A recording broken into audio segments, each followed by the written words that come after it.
The East African Legislative Assembly lawmakers have thrown out a supplementary budget request of $1.5 million, claiming the report smacks of forgery. Most of us in the committee are saying that this report does not portray, in specific on the issue of the Assembly, does not portray the position of the committee in as of handling the supplementary budget in part of the Assembly. The $1.5 million was approved.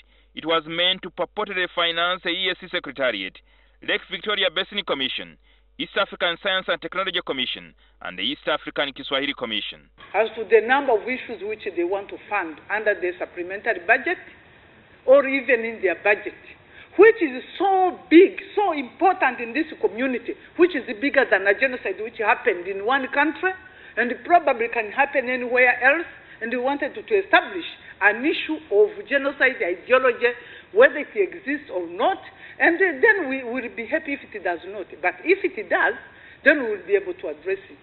So I'm wondering, how do they even set the priorities? All the funds coming from the partner states, from the development partners, I may not touch. But the one which is coming from the reserve fund should not be touched until this issue is sorted out by the Council of Ministers. The lawmakers sitting on the General Purpose Committee distanced themselves from the report, accusing the Council of Ministers for the East African Community of forging their signatures. This elicited acrimony before the floor of the House. And what it is actually intended for, hiring conference, logistics, air tickets, DSA for consultants, DSA for delegates, honorarium, surely. As a member of this committee, this is not reflective of what we agreed.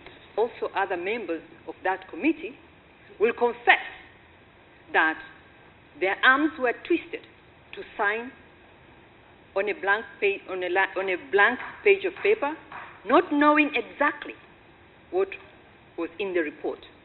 And it's also a lesson to us, because one of these days we may sign our own dismissal, like some people did. The section was attended by 3rd Deputy Premier Kirunda Kivejinja, who is also the East African Affairs Minister for Uganda, and the Tanzanian Minister Dr. Susan Kolimba, currently holding the chair of Council of Ministers.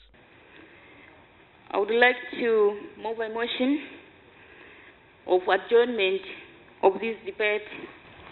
It will set a very dangerous precedent that before you introduce a report to this august House, make sure you are fully in agreement. Apologize for Chip fees, as the deficit now stands at a staggering $36 million. Jingo Francis, NTV Weekend Edition.